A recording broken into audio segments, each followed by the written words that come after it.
Libro sexto. Capítulo 1. Mirada imparcial a la antigua magistratura. Era un personaje muy feliz. En el año de gracia 1482, el noble Robert de Stouteville, caballero, señor de Beine, barón de Ivry y de Saint-André en la Marche, consejero y chambelán del rey y titular del prevostazgo de París. Casi 17 años hacía ya que había recibido del rey, el 7 de noviembre de 1465, el año del cometa, ese gran puesto de preboste de París, considerado más señorío que cargo. Dignidad, dice Joan Le Meneus, a la que están vinculados un poder muy poco limitado sobre la policía y múltiples derechos y prerrogativas. Era algo prodigioso en 1482 que tuviera empleo del rey un gentil hombre, y que su nombramiento se remontara a la época del matrimonio de la hija natural de Luis XI con el bastardo de Borbón. El mismo día que Robert de Stouteville había reemplazado a Jacques de Villiers en el prevostazgo de París, Jean Dauvet reemplazaba a Miser Elie de Tourret en la primera presidencia del Parlamento. Jean Jouvenel de Sourny sustituía a Pierre de Morlivier en el oficio de canciller de Francia, y Regnault de Dormans destituye a Pierre Puy del cargo de relator de los asuntos ordinarios del Palacio del Rey. Pero sobre cuántas cabezas se habían paseado la presidencia, la cancillería y la relatoría desde que Robert de Stouteville ocupaba el prevostazgo de París. Había sido encomendado a su custodia, rezaba el despacho real, y ciertamente lo custodiaba bien. Se había aferrado a él, se había integrado en él, se había identificado con él tan bien que había escapado ese furor de cambios que dominaba a Luis XI, rey desconfiado, quisquilloso y trabajador que pretendía conservar, mediante nombramientos y revocaciones frecuentes, la elasticidad de su poder. Más aún, el bravo caballero había obtenido el mantenimiento del cargo para su hijo, y hacía ya 2 años que el nombre del noble Jacques de Stouteville, escudero, figuraba al lado del suyo encabezando el registro de cuentas del ordinario del prevostazgo de París. Raro, ciertamente, e insigne favor. Es verdad que Robert de Stouteville era un buen soldado, que había enarbolado lealmente el pendón contra la Liga del Bien Público, y que había ofrecido a la reina un excelso ciervo confitado el día de su entrada en París en 14. Contaba además con la buena amistad de Mr. Tristan l'Hermite, preboste de los mariscales del Palacio del Rey. Era, pues, una muy dulce y grata existencia la de Mr. Robert. Para empezar, muy buenos emolumentos, a los que iban ligados y de los que pendían, como racimos suplementarios en su parra, los ingresos de las escribanías civil y criminal del prevostazgo, amén de las rentas civiles y criminales de las audiencias del Châtelet, sin contar algún pequeño peaje en el puente de Mantes y de Corbeil, y los ingresos del impuesto sobre ciertas verduras de París, sobre los moldeadores de leños y los mensuradores de sal. Añádase a esto el placer de exhibir en las cabalgadas por la ciudad y de hacer que destacara entre las vestiduras de color rojo y tostado de los ediles y de los responsables del orden público en los barrios su hermoso traje de guerra, que todavía se puede admirar hoy, esculpido sobre su sepulcro en la abadía de Valmont, en Normandía, y su morrión repujado en Montlhéry. Y además, ¿acaso no era nada tener supremacía absoluta sobre los soldados de la docena, el conserje y atalaya del Châtelet, los 2 auditores del Châtelet, auditores Costelli, los 16 comisarios de los 16 barrios, el carcelero del Châtelet, los 4 alguaciles con feudo, los 120 soldados a caballo, los 120 alguaciles de vara, el caballero de la guardia con su guardia, su subguardia, su contraguardia y su retridia? ¿Acaso no era nada ejercer, alta y baja justicia, el derecho de hacer girar en la rueda de la picota, colgar y arrastrar, sin contar la jurisdicción menor en primera instancia, in prima instantia, como dicen los documentos, sobre el vizcondado de París tan gloriosamente dotado de 7 nobles bailiazgos? Cabe imaginar algo más agradable que pronunciar fallos y sentencias, como hacía a diario Mr. de Stouteville en el Grand Châtelet, bajo las anchas y aplastadas ojivas de Felipe Augusto, y que ir, como acostumbraba hacer todas las noches en esa encantadora casa-cita en la calle Galilée, en el recinto del Palacio Real que había recibido de su mujer, Ambroise de Loré, a descansar la fatiga de haber enviado a algún pobre diablo a pasar la noche en ese pequeño cuchitril de la calle Scorchery que los prebostes y ediles de París querían convertir en su prisión y que tenía 11 pies de largo, 7 pies y 4 pulgadas de ancho y 11 pies de alto? Y no solo tenía Micer de Estouteville su justicia particular como preboste y vizconde de París, sino que además participaba, echaba el ojo e hincaba el diente en la gran justicia del rey. No había cabeza un poco alta que no hubiera pasado por sus manos antes de caer en las del verdugo. Fue él quien había ido a buscar a la prisión de Saint Antoine para llevarlo a Les Salles al señor de Nemours y para llevarlo a la plaza de Grève al señor de Saint-Paul, el cual rezongaba y protestaba, para gran contento del señor preboste que no apreciaba al señor condestable. Era esto, ciertamente, más de lo necesario para que una vida fuese feliz e ilustre, y para merecer un día una página notable en esta interesante historia de los prebostes de París, gracias a la cual nos enteramos de que Eudore de Villeneuve tenía una casa en la calle de Boucherie, de que Guillaume de Anguest compró la grande y la pequeña Saboya, de que Guillaume Tifost donó a las religiosas de Santa Genoveva sus casas de la calle Clopin, de que Hugues Aubriot residía en el hotel de Porquepic, y otros hechos domésticos. Sin embargo, con tantos motivos para tomarse la vida con paciencia y alegría, Micer Robert de Estouteville se había despertado la mañana del 7 de enero de 1482 muy mohíno y de un humor de perros. ¿Qué le provocaba ese mal humor? Ni él mismo habría sabido decirlo. ¿Era porque el cielo estaba gris? ¿Porque la villa de su viejo cinturón de Montlhéry estaba muy apretada y ceñía demasiado militarmente su barriga de preboste? ¿Porque había visto pasar por la calle, bajo su ventana, a unos ribaldos que, en grupos de 4, sin camisa bajo el jubón, con gorro agujereado y pisana y botella en el costado, hacían befa de él? Era por un vago presentimiento del recorte de 370 libras, 16 sueldos y 8 dineros que el futuro rey Carlos VIII aplicaría al año siguiente a las rentas del prebostazgo. El lector puede elegir. En cuanto a nosotros, nos inclinaremos a creer sencillamente que estaba de mal humor porque estaba de mal humor. Téngase en cuenta que era el día siguiente de una fiesta, día de aburrimiento para todo el mundo, en especial para el magistrado encargado de barrer toda la basura, en sentido propio y figurado, que genera una fiesta de París.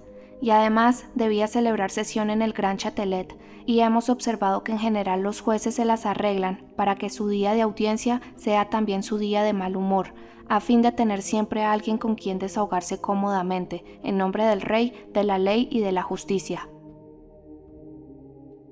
Sin embargo, la audiencia había empezado sin él. Sus lugartenientes en lo civil, en lo criminal y en lo particular hacían su trabajo, según la costumbre, y desde las 8 de la mañana unas decenas de burgueses y burguesas, amontonados y apiñados en un rincón oscuro de la audiencia del Châtelet, entre una sólida barrera de roble y la pared, asistían dichosos al variado y divertido espectáculo de la justicia civil y criminal administrada por maese Florian Barbedien, auditor del Châtelet y lugarteniente del señor preboste, con cierto desorden y absolutamente al tuntún.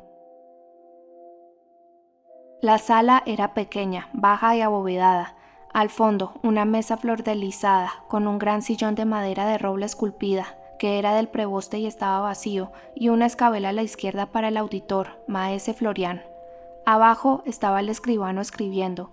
Enfrente estaba el pueblo, y delante de la puerta y de la mesa numerosos alguaciles del prebotazgo con casaca de camelote violeta con cruces blancas, 2 alguaciles del parroir au bourgeois que lucían sus chaquetas de todos los santos, mitad rojos, mitad azules, montaban guardia delante de la puerta baja, cerrada, que se veía al fondo detrás de la mesa. Una sola ventana ojival, estrechamente encajada en el grueso muro, iluminaba con un pálido rayo de enero 2 grotescas figuras, el caprichoso demonio de piedra pinjante en la clave de la bóveda y el juez sentado al fondo de la sala sobre las flores de lis. Realmente, imagínese en la mesa prebostal, entre 2 legajos de proceso, apoyado en los codos, con un pie pisando la cola de su toga de paño pardo y liso, la cara enmarcada por su piel de cordero blanca, con las que las cejas parecían no tener nada que ver, colorado, arisco, guiñando un ojo, llevando con majestad la grasa de sus mejillas, las cuales se juntaban bajo el mentón, a maese Florian Barbedien, auditor del Châtelet. Pero el auditor era sordo, leve defecto para un auditor, que no impedía a maese Florian juzgar menos inapelablemente y con mucha precisión. Cierto es que, tratándose de un juez, basta con que parezca que escucha, y el venerable auditor cumplía tanto mejor esta condición. la única esencial en justicia, cuanto que ningún ruido podía distraer su atención. Por lo demás, se encontraba en la sala un implacable controlador de su vida y milagros en la persona de nuestro amigo Jean Frollo del Molino, aquel joven estudiante de ayer, aquel peatón al que siempre tenía uno la seguridad de encontrarse en cualquier lugar de París, excepto ante la cátedra de sus profesores.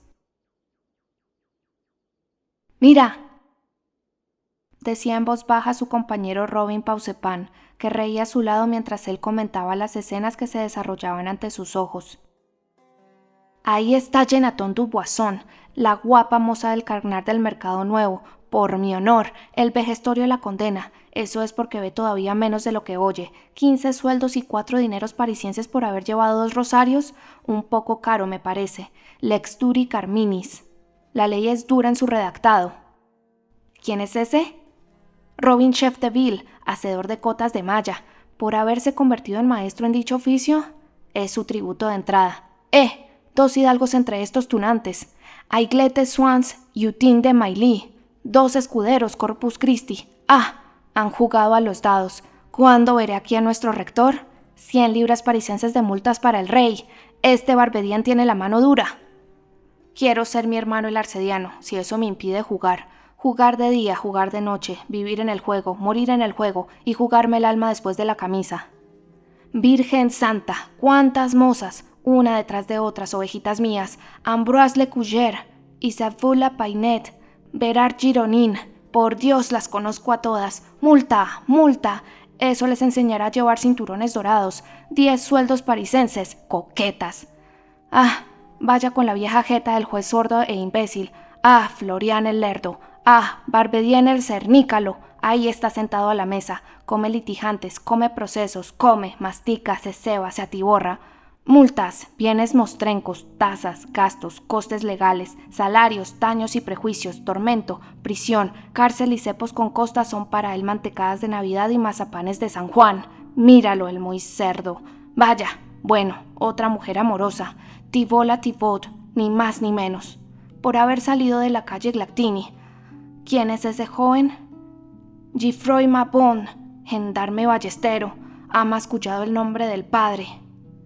Multa para Thibaut, multa para Geoffroy, multa para los dos. El viejo sordo ha debido de mezclar los 2 casos. 10 contra 1 que hace pagar la blasfemia a la moza y el amor al gendarme. Atención, Robin Pausepin, ¿qué van a traer?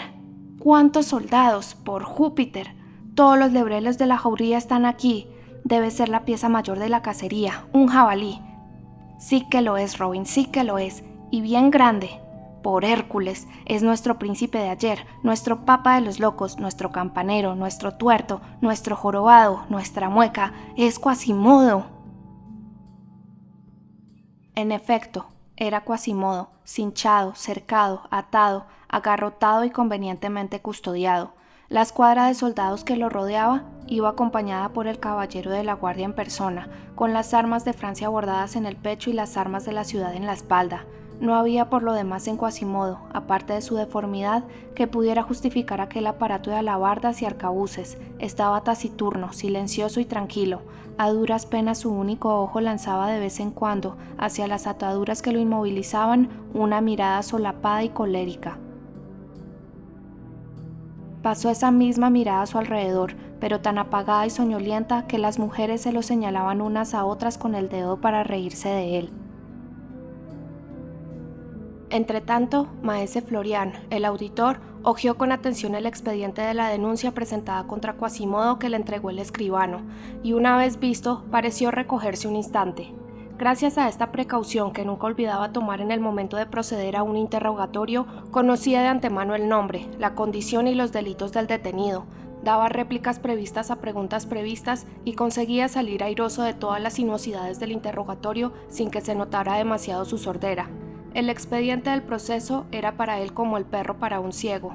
Si por casualidad su deficiencia lo delataba en algún momento por alguna increpación incoherente o alguna pregunta incomprensible, aquello era interpretado como profundidad por unos y como imbecilidad por otros. En ambos casos, el honor de la magistratura quedaba intacto, porque es preferible que un juez tenga fama de imbécil o de profundo que de sordo. Así pues, él ponía sumo cuidado en disimular su sordera ante todo el mundo, y solía conseguirlo tan bien que había llegado a creérselo él mismo, lo cual es, por lo demás, más fácil de lo que se piensa. Todos los jorobados van con la cabeza alta, todos los tartamudos peroran, todos los sordos hablan bajo. En cuanto a él, creía que era, como mucho, un poco duro de oído. Era la única concesión que hacía sobre este punto, en sus momentos de franqueza y de examen de conciencia a la opinión pública.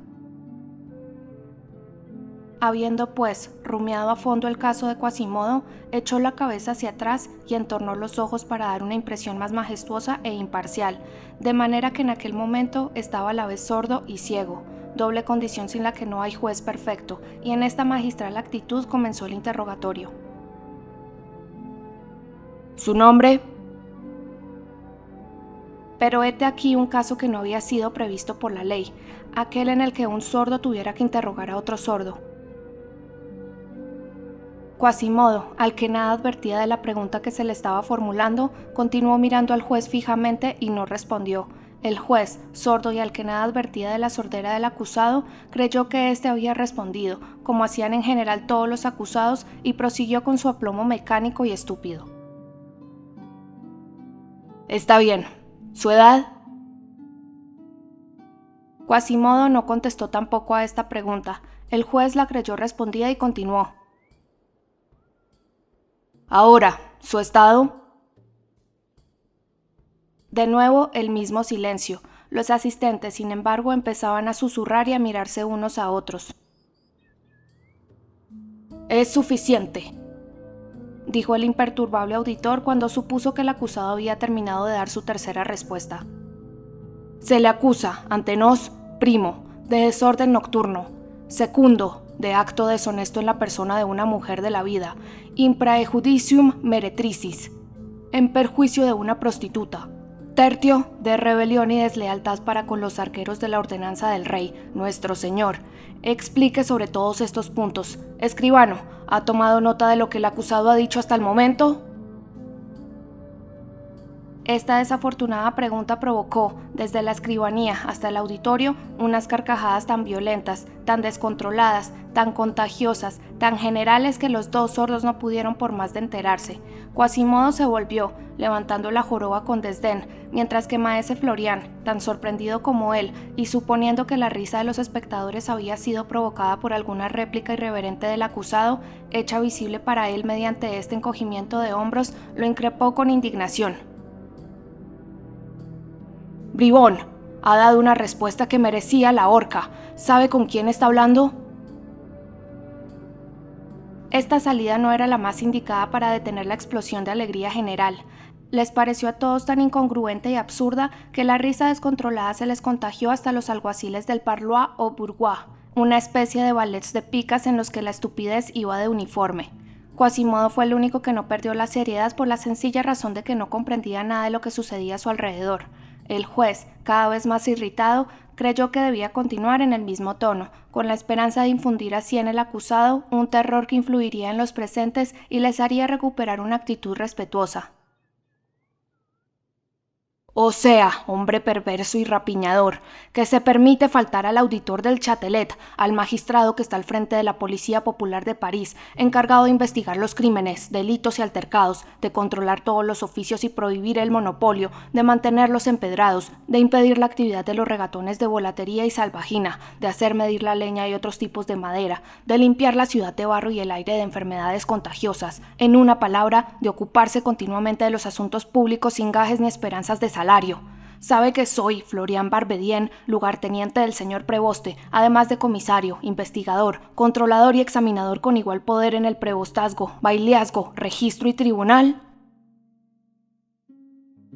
No hay ninguna razón para que un sordo que le habla a otro sordo se detenga. Sabe Dios dónde y cuándo habría bajado a la tierra maese Florián, lanzado sin freno por la alta elocuencia, si la puerta baja del fondo no se hubiera abierto de repente para dar paso al señor preboste en persona. Al entrar maese Florián no se quedó cortado, sino que girando sobre sus talones y dirigiendo bruscamente hacia el preboste la arenga con la que fulminaba Quasimodo un momento antes, dijo: Monseñor, requiero la pena que le plazca contra el acusado aquí presente, por grave y mirífico desacato a la justicia. Y se sentó, jadeante, secándose gruesas gotas de sudor que resbalaban por su frente y mojaban como lágrimas los pergaminos extendidos ante él. Mr. Robert de Estouteville frunció el entrecejo y le hizo a Quasimodo un gesto de amonestación tan imperioso y significativo que el sordo lo comprendió en parte. El preboste le dirigió la palabra con severidad. ¿Qué has hecho para estar aquí, malandrín?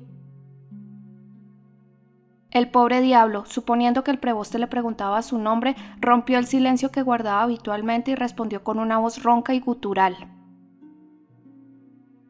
¡Quasimodo! La respuesta casaba tan poco con la pregunta que la risa descontrolada empezó de nuevo a circular, y Mr. Robert gritó, rojo de ira. ¿También te burlas de mí, sinvergüenza redomado? ¡Campanero de Notre Dame!, respondió Quasimodo, creyendo que el juez le preguntaba cuál era su oficio. ¡Campanero!, dijo el preboste, que se había despertado aquella mañana de bastante mal humor, como hemos dicho, para que su furia no necesitara ser atizada por tan extrañas respuestas. Campanero, voy a hacer que te den un repique de verdascas en la espalda por las calles de París. ¿Me oyes, bribón? Si es mi edad lo que quieres saber, dijo Quasimodo, creo que cumpliré 20 años el día de San Martín. Aquello ya era demasiado. El preboste no pudo contenerse. ¡Ah, miserable! Te mofas del preboste. Señores alguaciles de vara, vas a llevar a este bribón a la picota de la Gref, a azotarlo y a darle vueltas durante 1 hora. Me las vas a pagar, voto a Dios. Y quiero que se haga un pregón de la presente sentencia, con asistencia de 4 trompetas jurados, en las 7 castellanías del vizcondado de París. El escribano se puso a redactar la sentencia. ¡Vientre a Dios! ¡Vaya si está bien juzgado!, exclamó desde su rincón el joven estudiante Jean Frollo del Molino. El preboste se volvió y clavó de nuevo en Quasimodo sus ojos centellantes. Creo que el bribón ha dicho vientre de Dios. Escribano, añade 12 dineros parisienses de multa por blasfemia, la mitad de los cuales se destinará a la fábrica de San Eustaquio. Siento una devoción especial por San Eustaquio. En unos minutos la sentencia estuvo redactada. El texto era sencillo y breve. La costumbre del prebotazgo y del vizcondado de París aún no había sido adulterada por el presidente Thibaut Bailet y por Roger Parme, el abogado del rey. Entonces no se hallaba obstruida por ese alto oquedal de enredos y actuaciones que estos dos jurisconsultos impusieron a principios del siglo XVI. Todo era claro, expeditivo, explícito. Se iba directo al grano y se veía enseguida al final de cada sendero, sin zarzas y sin recovecos, la rueda, el patíbulo o la picota. Se sabía al menos a dónde se iba. El escribano presentó la sentencia al preboste, que puso en ella su sello y salió para continuar su ronda por las audiencias con una disposición de ánimo que debió de poblar aquel día todas las prisiones de París. Jean Frollo y Robin Pausepan reían de socapa. Quasimodo contemplaba todo ello con un aire de indiferencia y asombro. Sin embargo, en el momento en que maese Florian Barbedien leía a su vez la sentencia para firmarla, el escribano sintió compasión por el pobre diablo condenado y, con la esperanza de obtener cierta disminución en la pena, se acercó todo lo que pudo a la oreja del auditor y le dijo señalándole a Quasimodo: «Este hombre está sordo». Esperaba que esta coincidencia con la discapacidad despertaría el interés de maese Florian a favor del condenado, pero para empezar, ya hemos observado que maese Florian tenía interés en que nadie advirtiera su sordera, y además era tan duro de oído que no oyó una sola palabra de lo que dijo el escribano, pero como deseaba dar la impresión de que oía, contestó: «Ah, entonces la cosa cambia. Yo no sabía eso. En tal caso, 1 hora más de picota». Y firmó la sentencia modificada en este sentido. «Bien hecho», dijo Robin Pausepan, que le tenía ojeriza a Quasimodo.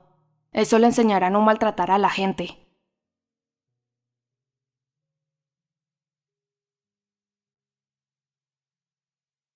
Capítulo 2.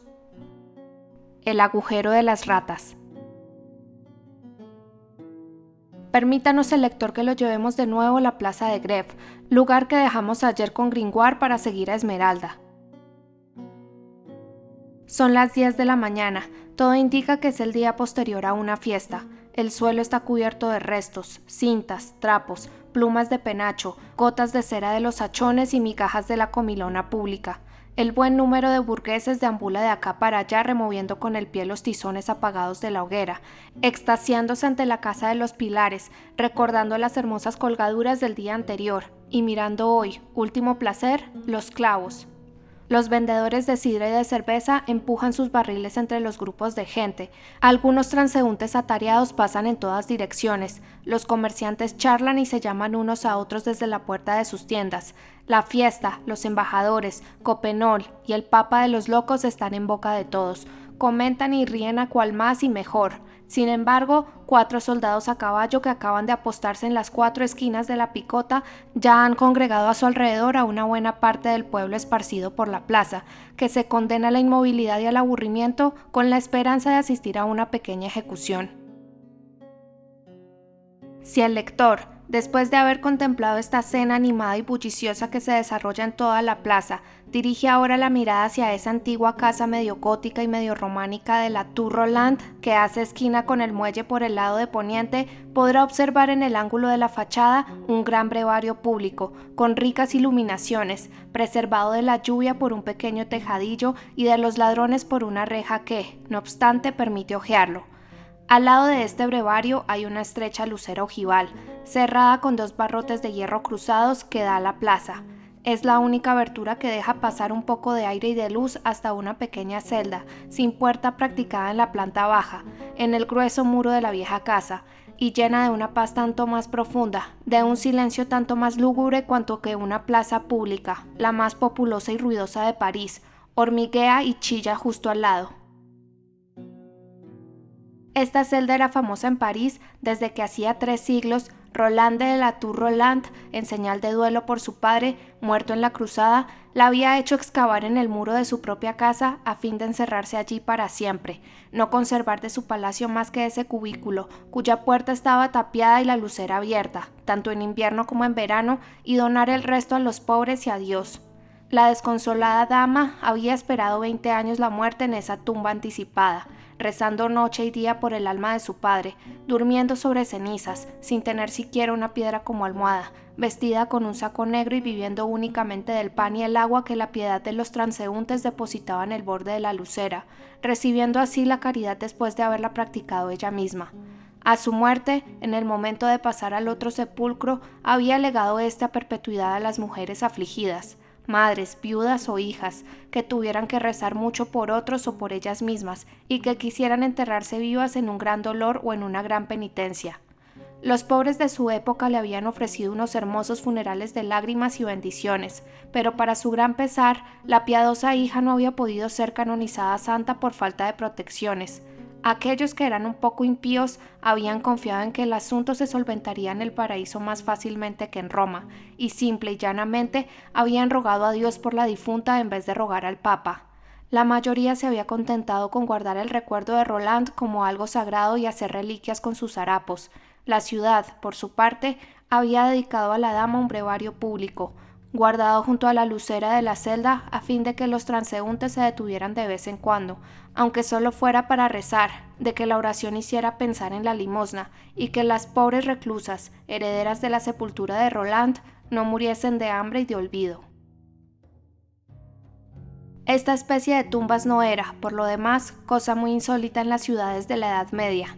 Se veía a menudo, en la calle más concurrida, en el mercado más variopinto y ruidoso, en medio de todo, bajo los cascos de los caballos, bajo las ruedas de las carreteras, un sótano, un pozo, un calabozo tapiado y con rejas al fondo del cual rezaba día y noche un ser humano, voluntariamente entregado a un lamento eterno, a una gran expiación. Y todas las reflexiones que hoy nos movería a hacer ese extraño espectáculo, esa horrible celda, suerte de eslabón intermedio entre la casa y la tumba, entre el cementerio y la ciudad, ese vivo sustraído de la comunidad humana y contando desde ese momento entre los muertos, esa lámpara consumiendo su última gota de aceite en la oscuridad, ese resto de vida vacilante en una fosa, esa respiración, esa voz, esa plegaria eterna en una caja de piedra, ese rostro vuelto para siempre hacia el otro mundo, esos ojos ya iluminados por otro sol, ese oído pegado a las paredes de la tumba, esa alma prisionera en ese cuerpo prisionero en ese calabozo, y bajo esa doble envoltura de carne y de granito, el runruneo de esa alma en pena. Nada de todo eso era percibido por la gente. La piedad poco razonadora y poco sutil de aquellos tiempos no veía tantos aspectos en un acto religioso. Tomaba la cosa en bloque y honraba, veneraba y santificaba si era preciso el sacrificio, pero no analizaba los sufrimientos del que lo hacía y se compadecía bastante poco de él. Llevaba de vez en cuando algo de comer al miserable penitente, miraba por el agujero para ver si aún vivía, ignoraba su nombre, apenas sabía cuándo había empezado a morir, y al forastero que les preguntaba sobre el esqueleto viviente que se pudría en aquel sótano, los vecinos respondían simplemente: es el recluso si se trataba de un hombre, o es la reclusa si se trataba de una mujer. Así se veía todo entonces, sin metafísica, sin exageración, sin cristal de aumento, a simple vista. Aún no se había inventado el microscopio, ni para las cosas de la materia ni para las del espíritu. Y aunque asombraran poco, los ejemplos de este tipo de enclaustramiento en el seno de las ciudades eran en verdad frecuentes, como decíamos hace un momento. Había en París un número bastante considerable de estas celdas para rezar a Dios y hacer penitencia, y casi todas estaban ocupadas. Es cierto que el clero se ocupaba de que no quedaran vacías, lo que implicaba tibieza en los creyentes, y que cuando no tenían penitentes metían leprosos. Además de la covacha de la Greve, había una en Montfaucon, otra en el Osario de los Inocentes, otra no recuerdo dónde, en la residencia Clichon creo, y otras más en muchos lugares donde a falta de los monumentos encontramos vestigios de ellas en las tradiciones populares. La universidad también tenía la suya. En la montaña de Saint-Geneviève, una especie de Job de la Edad Media cantó durante 30 años los 7 salmos de la penitencia sobre un estercolero, al fondo de una cisterna, empezando de nuevo cuando había terminado y salmoniado más alto durante la noche, magna voce per umbras, con su potente voz entre las sombras. Y actualmente el anticuario cree oír todavía su voz al entrar en la calle Puig-qui-Parle. Para circunscribirnos a la celda de la Tour Roland, debemos decir que nunca había estado falta de reclusas. Desde la muerte de Roland, raras veces había permanecido 1 o 2 años vacante. Muchas mujeres habían ido allí para llorar hasta la muerte por unos padres, unos amantes o unas faltas cometidas. La maledicencia parisiense, que se inmiscuye en todo, incluso en las cosas que menos le incumben, afirmaba que se había visto encerradas allí a pocas viudas. Conforme a la moda de la época, una inscripción latina en la pared indicaba al transeúnte letrado el destino piadoso de esta celda. Hasta mediados del siglo XVI se mantuvo la costumbre de explicar un edificio mediante una breve leyenda escrita encima de la puerta. Así, todavía leemos en Francia, encima de la ventanilla de la prisión de la casa señorial de Tourville, Sileto et espera, calla y espera. En Irlanda, bajo el escudo que corona la gran puerta del castillo de Fortescue, Forte Scutum, Salus Ducum, escudo fuerte, salvación de los duques. Y en Inglaterra, sobre la entrada principal de la mansión hospitalaria de los condes de Cowper, Tuum est, es tuyo. Y es que entonces todo edificio era un pensamiento. Como en la celda tapiada de la Tour Roland no había puerta, habían grabado en grandes letras romanas encima de la ventana estas 2 palabras: tú ora, tú reza. Motivo por el cual el pueblo, cuyo sentido común no hila tan fino y traduce tranquilamente Ludovico Magno por puerta de Saint-Denis, había dado a esa cavidad oscura, sombría y húmeda el nombre de agujero de las ratas. Explicación menos sublime quizá que la otra, pero en contrapartida más pintoresca.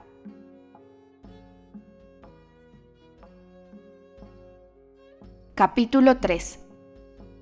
Historia de una torta de maíz. En la época en que transcurre esta historia, la celda de la Tour Roland estaba ocupada. Si el lector desea saber por quién, no tiene más que escuchar la conversación de tres honradas comadres, que en el momento en que hemos centrado su atención en el agujero de las ratas, se dirigían precisamente desde el Châtelet hasta la Grès, bordeando el río por el mismo lado. Dos de estas mujeres iban vestidas como buenas burguesas de París, la fina gola blanca, la falda de tiritaña a rayas rojas y azules, las medias de punto bien estiradas, blancas con la planta del pie hasta el tobillo bordada en color, los zapatos cuadrados de piel rojiza con suelas negras y sobre todo el tocado, esa especie de cuerno de oropel sobrecargado de cintas y encajes que todavía llevan las champañesas, rivalizando con los granaderos de la Guardia Imperial rusa.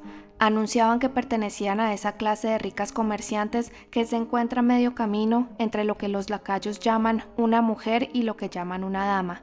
No llevaba ni anillos ni cruces de oro, y resultaba fácil ver que en su caso no era signo de pobreza, sino lisa y llanamente de miedo a la multa. Su compañera iba acicalada más o menos igual, pero sus ropas y su porte tenían ese toque indefinible que huele a esposa de notario de provincias. Se veía, por la manera en que el cinturón le subía por encima de las caderas, que no llevaba mucho tiempo en París. Añádase a esto una gola plisada, lazos en los zapatos, que las rayas de la falda eran horizontales y no verticales, y mil barbaridades más que escandalizaban al buen gusto. Las dos primeras caminaban con ese paso peculiar de las parisienses que enseñan París a las provincianas. La provinciana llevaba de la mano a un chiquillo rollizo que llevaba en la suya una gran torta. Lamentamos tener que añadir que, dado el rigor del invierno, este utilizaba la lengua de pañuelo. El muchacho se hacía arrastrar, non passibus a X, con pasos desiguales, como dice Virgilio, y tropezaba continuamente, lo que hacía lanzar exclamaciones a su madre. Cierto es que miraba más la torta que el suelo. Sin duda, algún grave motivo le impedía hincarle el diente a la torta, pues se limitaba a contemplarla con arrobo. Pero la madre debería haberse encargado de la torta. Había cierta crueldad en convertir en un tántalo al rollizo mofletudo. Mientras tanto, las tres señoras, pues el nombre de damas estaba reservado entonces para las mujeres nobles, hablaban a la vez. «Apresurémonos, Mayet», decía la más joven de las tres, que era también la más gorda, a la provinciana. «Temo que llegaremos demasiado tarde. En el Châtelet nos decían que iban a llevarlo inmediatamente a la picota». «Bah, ¿qué ocurrencia es esa, Ordet Musnier?», añadía la otra parisiense. «Estará 2 horas en la picota. Tenemos tiempo. ¿Has visto alguna vez exponer a alguien en la picota, querida Mayet?» «Sí», dijo la provinciana. «En Reims». «Bah, ¿qué es tu picota de Reims? Una miserable jaula donde tan solo dan vueltas a campesinos. Menuda cosa». «¿Solo a campesinos?», dijo Mayet. «En el mercado de paños, en Reims, hemos visto allí a grandes criminales y algunos de ellos habían matado a su padre y a su madre. Campesinos, ¿por quién nos tomas, Gervais?». Es indudable que la provinciana estaba a punto de enfadarse por el honor de su picota. Afortunadamente, la discreta Ordet Musnier desvió a tiempo la conversación. «Por cierto, Mayet, ¿qué nos dices de nuestros embajadores flamencos? ¿Los tienen tan apuestos en Reims?». «Reconozco», respondió Mayet, «que únicamente en París se ven flamencos como esos». «¿Has visto en la embajada ese embajador alto que es calcetero?», preguntó Ordet. «Sí», contestó Mayet, «tiene todo el aspecto de un Saturno». «¿Y a ese gordo cuya cara parece una barriga desnuda?», siguió diciendo Gervais. «¿Y a ese bajito de ojos pequeños y párpados enrojecidos, despeluchados y recortados como una flor de cardo?». «A sus caballos, es a lo que da gusto ver, vestidos como van a la moda de su país», dijo Ordet. «Ah, querida», la interrumpió la provinciana Mayet, adoptando a su vez un aire de superioridad. «¿Qué dirías, pues, si hubieses visto en 1461, hace 18 años, en la coronación de Reims, los caballos de los príncipes y de la compañía del rey? Gualdrapas y caparazones de todas clases, unos de paño de damasco, de fino paño de oro, forrados con piel de marta sibelina, otros de terciopelo, forrados con piel de armiño, otros cargados de orfebrería y de campanas de oro y plata, y el dinero que había costado todo eso, y esos preciosos pajecillos que iban encima. «Eso no impide», replicó secamente Oudarde, «que los flamencos lleven maravillosos caballos y que ayer organizaran una cena soberbia en casa del señor preboste de los comerciantes, en el ayuntamiento, donde les sirvieron peladillas, hipocrás, frutas confitadas y aromatizadas con especias y otras singularidades». «¿Qué dices, vecina?», exclamó Gervais. «Donde cenaron los flamencos fue en casa del señor cardenal, en el Petit Bourbon». «No, fue en el ayuntamiento». «Que sí, que fue en el Petit Bourbon». «Mira si fue en el ayuntamiento», replicó Oudarde con acritud, «que el doctor Escurable pronunció un discurso en latín del que quedaron muy satisfechos. Me lo ha dicho mi marido, que es librero jurado». «Mira si fue en el Petit Bourbon», repuso Gervais con el mismo acaloramiento. «¿Qué puedo decirte lo que les presentó el procurador del señor cardenal? 2 cuartillos de hipocrás blanco, clarete y vino, 24 cofrecillos de mazapán superior de león dorado y 6 medias barricas de vino de Paun blanco y clarete, el mejor que se pudo encontrar. Espero que eso te convenza. Yo lo sé por mi marido, que es cincuentenero en el Parloir au Bourgeois, y que esta mañana comparaba a los embajadores flamencos con los del preste Juan y el emperador de Trebisonda, que vinieron de Mesopotamia a París en tiempos del rey anterior, y que llevaban aros en las orejas». «Tan cierto es que cenaron en el ayuntamiento», replicó Oudarde, poco impresionada por ese alarde de detalles, «como que jamás se había visto tal abundancia de carnes y peladillas». «Te digo que fueron servidos por Lesac, alguacil de la ciudad, en el palacio del Petit Bourbon, y que eso es lo que te confunde». «En el ayuntamiento, te lo repito». «En el Petit Bourbon, querida mía, en el Petit Bourbon. Mira si fue allí que habían iluminado con cristales mágicos la palabra esperanza que está escrita en la puerta de entrada». «No, no, en el ayuntamiento, en el ayuntamiento. No te diré más que Jusson Leboire tocaba la flauta». «Te digo que no». «Pues yo te digo que sí». «Pues yo te digo que no». La rolliza Oudarde se disponía a replicar, y quizá la discusión las habría llevado a llegar a las manos si Mayet no hubiera exclamado de pronto: «Fíjense en esa gente que se ha congregado allí al final del puente. Están todos mirando algo que hay en el centro». «Es verdad», dijo Gervais. «Oigo tocar la pandereta. Debe de ser la pequeña Esmeralda bailando y haciendo sus juegos con la cabra. Vamos, Mayet, deprisa. Aprieta el paso y tira del niño. Has venido para visitar las curiosidades de París. Ayer viste a los flamencos, hoy toca ver a la egipcia».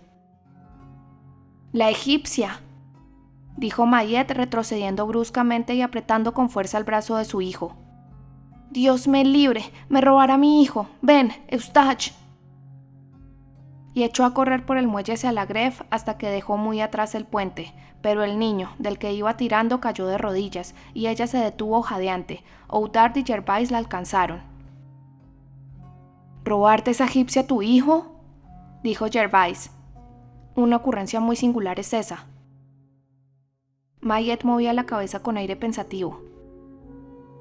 «Lo que es singular», observó Oudarde, «es que la Sachet tiene la misma idea de las egipcias». «¿Quién es la Sachet?», preguntó Mayet. «Pues la hermana Gudule», dijo Oudarde. «¿Y quién es esa tal hermana Gudule?». «Se nota que eres de Reims por no saber eso», contestó Oudarde. «Es la reclusa del agujero de las ratas». «¿Cómo? ¿Esa pobre mujer a la que llevamos la torta?», preguntó Mayet. Oudarde hizo un gesto afirmativo con la cabeza. «Exacto, vas a verla dentro de nada a través de la lucera de la Grève.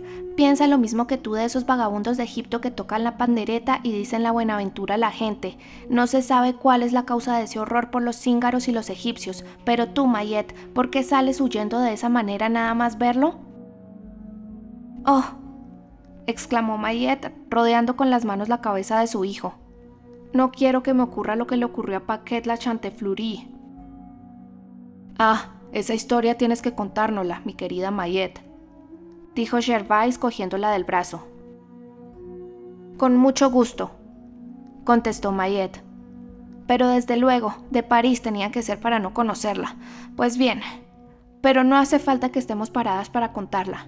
Paquette la Chantefleurie era una bonita muchacha de 18 años como yo también lo era, es decir, hace 18 años, y la culpa es de ella si hoy no es, como yo, una buena madre robusta y lozana de 36 años, con un marido y un hijo. En cualquier caso, a los 14 años ya era demasiado tarde. Era hija de Gaubertaut, ministril de barcos en Reims, el mismo que había tocado ante el rey Carlos VII para su coronación, cuando bajó por el río Pesle desde Sillery hasta Muisson. Incluso la doncella iba en aquel barco. El anciano padre murió siendo Paquette muy pequeña, así que solo le quedaba su madre, hermana de Mathieu Pradon, maestro latonero y calderero en París, en la calle Paris-Garland, el cual murió el año pasado.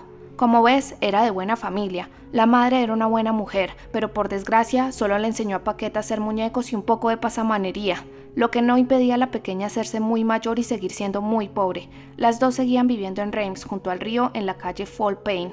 Esto es importante, yo creo que fue lo que causó la desgracia de Paquette. En 1461, el año de la coronación de nuestro rey Luis XI, al que Dios proteja, Paquette era tan alegre y tan guapa que en todas partes la llamaban Chantefleurie. Pobre muchacha, tenía unos dientes preciosos y le gustaba reír para enseñarlos. Y la muchacha que gustaba de reír va camino del llanto. Los dientes bonitos llevan a la perdición a los bellos ojos. Así era la Chantefleurie.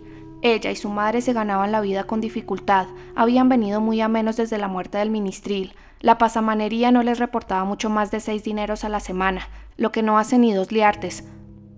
¿Dónde habían quedado los tiempos en que Gaubertaut ganaba 12 sueldos parisenses en una sola coronación con una canción? Un invierno.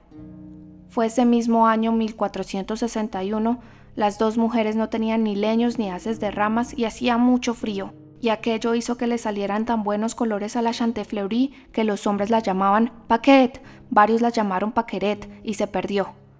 Eustache, como te vea morder la torta. Un domingo vino a la iglesia con una cruz de oro en el cuello. Enseguida nos dimos cuenta de que estaba perdida. A los 14 años, date cuenta. Primero fue el joven vizconde de Cormontreuil, que tiene su parroquia a 3/4 de legua de Reims. Después Mr. Henry de Traincourt, caballerizo del rey. Después, de menor rango, Charles de Bouillon, macero. Después, bajando todavía más, Gauria Bergon, trinchante del rey. Después, Macé de Frepus, barbero del Delfín. Después, Trevenin Lemoine, cocinero del rey. Después, siempre pasando de uno menos joven a otro menos noble, fue a dar con Guillaume Racine, ministril de Sanfonía, y con Thierry de Mer, linternero. La pobre Chantefleurie fue de todos. Había llegado al último sueldo de su moneda de oro. ¿Qué puedo añadir, señoras? En la coronación, ese mismo año 1461, fue ella quien hizo la cama del rey de los Ribaldos. Ese mismo año. Mayet suspiró y se enjuagó una lágrima que le empañaba los ojos. No es una historia muy extraordinaria, dijo Gervais, y no veo en todo eso que cuentas ni egipcias ni niños. Paciencia, prosiguió Mayet. Niño, vas a ver uno. En 1466, 16 años hará este mes por Santa Paula, Paquette dio a luz a una niña. Fue una gran alegría para la desdichada. Deseaba un hijo desde hacía tiempo. Su madre, una buena mujer que nunca había sabido sino cerrar los ojos, había muerto. Paquette ya no tenía nadie a quien querer en el mundo, ni nadie que la quisiera. Desde que se había perdido, hacía 5 años, la Chantefleurie era una pobre criatura. Estaba sola, sola en la vida. La señalaban con el dedo, la abucheaban por las calles, los soldados le pegaban y los chiquillos desarrapados se burlaban de ella. Además, había llegado a los 20, y 20 años es la vejez para las enamoradas. La disipación empezaba a reportarle menos que la pasamanería antes. Por cada arruga que venía, un escudo se iba. El invierno volvía a resultarle duro. La leña escaseaba cada vez más en su hogar y el pan en su artesa. Ya no podía trabajar porque al volverse voluptuosa se había vuelto perezosa, y sufría mucho más porque al volverse perezosa se había vuelto voluptuosa. Así es al menos como el señor cura de Saint-Remy explica por qué esas mujeres tienen más frío y más hambre que otras pobres cuando son viejas. Sí, observó Gervais. Pero ¿y las egipcias? Espera un poco, Gervais, dijo Udard, cuya atención era menos impaciente. ¿Qué quedaría para el final si todo estuviera al principio? Continúa, Mayette, te lo ruego. Pobre Chantefleurie. Mariette prosiguió. Estaba, pues, muy triste, en la más absoluta miseria, y sus mejillas se hundían a causa de las lágrimas, pero en medio de su vergüenza, de su locura y de su abandono, le parecía que estaba menos avergonzada, menos loca y menos abandonada si tuviera algo en el mundo o alguien a quien pudiera querer y que pudiera quererla. Era preciso que fuese un niño, porque solo un niño podría ser bastante inocente para eso. Había reconocido este hecho después de haberse intentado amar a un ladrón, el único hombre que habría podido interesarse por ella, pero al poco se había dado cuenta de que el ladrón la despreciaba. Estas mujeres de placer necesitan un amante o un hijo que les llene el corazón, de lo contrario son muy desgraciadas. Como no podía tener un amante, se volcó por entero en el deseo de un hijo, y como no había dejado de ser piadosa, hizo de ello su entera plegaria a Dios. Dios se apiadó de ella y le dio una niña. No puedo describirle su alegría. Fue una catarata de lágrimas, de caricias y de besos. Amamantó ella misma a su hija, le hizo pañales con su manta, la única que tenía en la cama, y no volvió a sentir ni frío ni hambre. Recobró la belleza. Una solterona puede ser una joven madre. La actividad galante se reanudó. Volvieron a ir a ver a la Chantefleurie.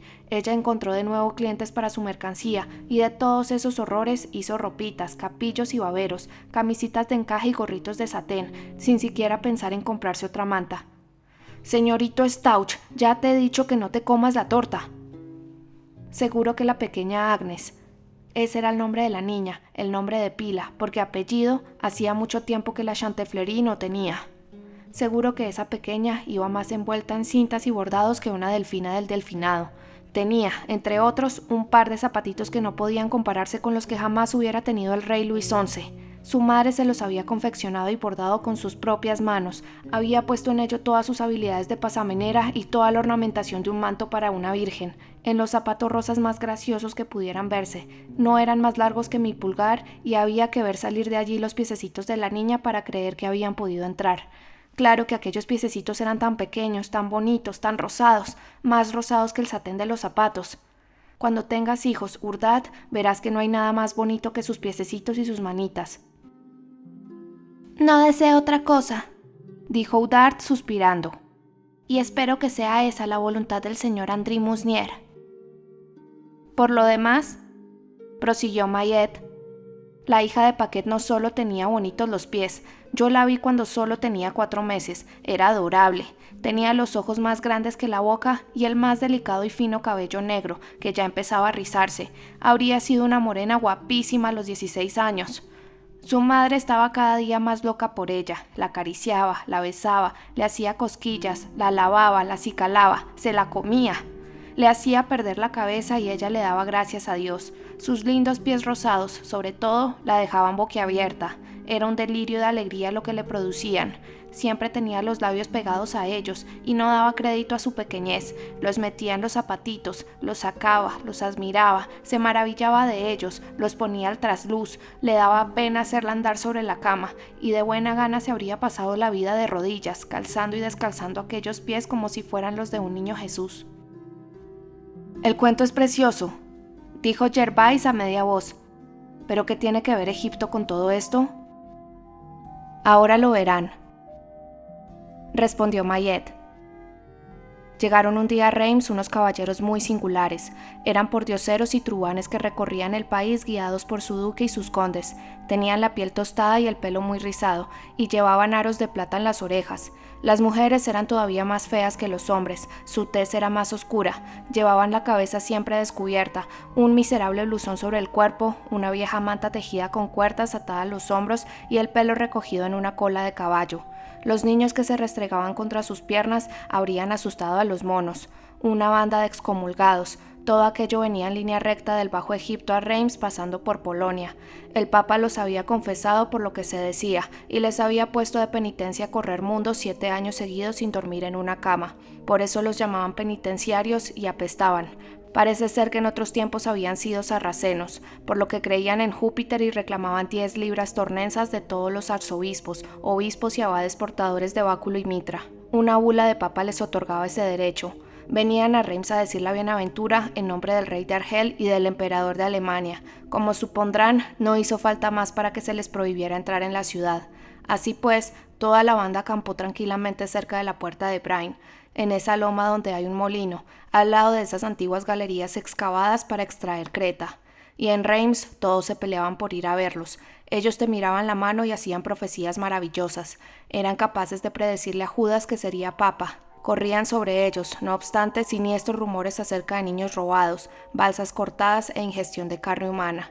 Las personas juiciosas decían a las imprudentes, no vayas, pero luego ellas mismas iban a escondidas. Era una auténtica locura. Lo cierto es que decían cosas capaces de asombrar a un cardenal. Las madres alardeaban de sus hijos desde que las egipcias les habían leído en la mano toda suerte de milagros escritos en pagano y en turco. Una tenía un emperador, otra un papa, otra un capitán. La pobre Chantefleurie se sintió picada por la curiosidad. Quiso saber qué tenía ella, y si su pequeña Agnes sería un día emperatriz de Armenia o de otro sitio. La llevó pues a los egipcios, y las egipcias vengan a mirar a la niña, a acariciarla, a besarla con sus bocas negras y a maravillarse de sus manitas, todo lo cual era motivo de gran alegría para la madre. Elogiaron sobre todo sus pies y sus bonitos zapatos. La niña aún no tenía 1 año. Ya balbucía, reía con su madre, estaba gordita y redondeada, y hacía unos gestos encantadores de ángel del paraíso. Se asustó mucho al ver a las egipcias y se echó a llorar, pero su madre la abrazó más fuerte y se fue encantada de la bienaventura que las adivinadoras le habían hecho a su Agnes. Iba a ser una belleza, la virtud personificada, una reina.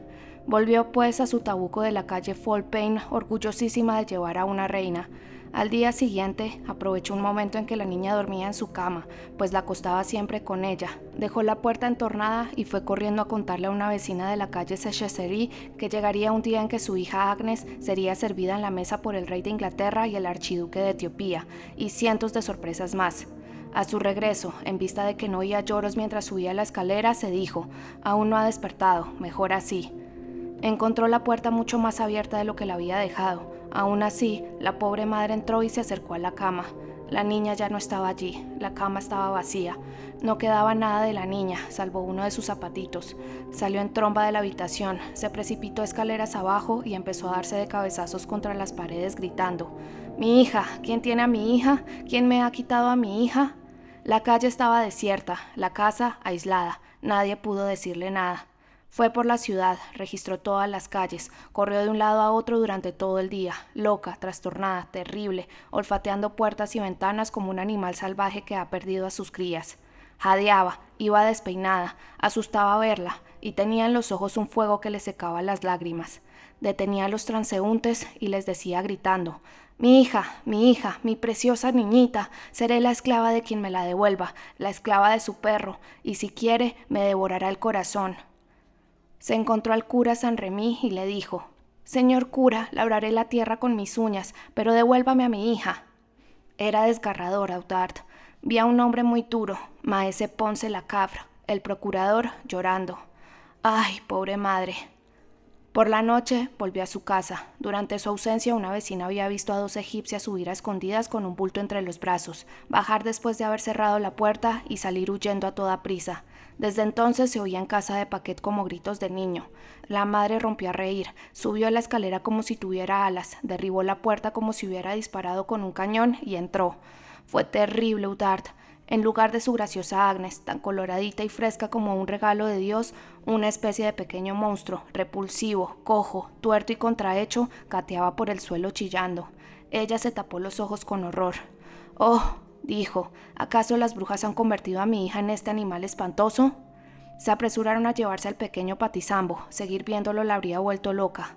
Era el monstruoso hijo de alguna egipcia que se había entregado al diablo. Parecía tener unos 4 años y hablaba una lengua que no era ni de lejos una lengua humana. Pronunciaba unas palabras imposibles. La Chantefleurie se había abalanzado sobre el zapatito, lo único que le quedaba de lo único que había amado. Se quedó tanto tiempo inmóvil, muda, casi sin respirar, que creyeron que había muerto.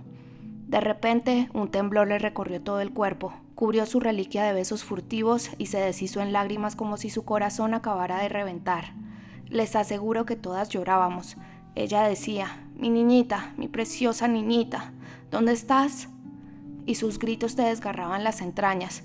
Todavía me echo a llorar cuando pienso en ello. Los hijos, ya lo ven, son la médula de nuestros huesos.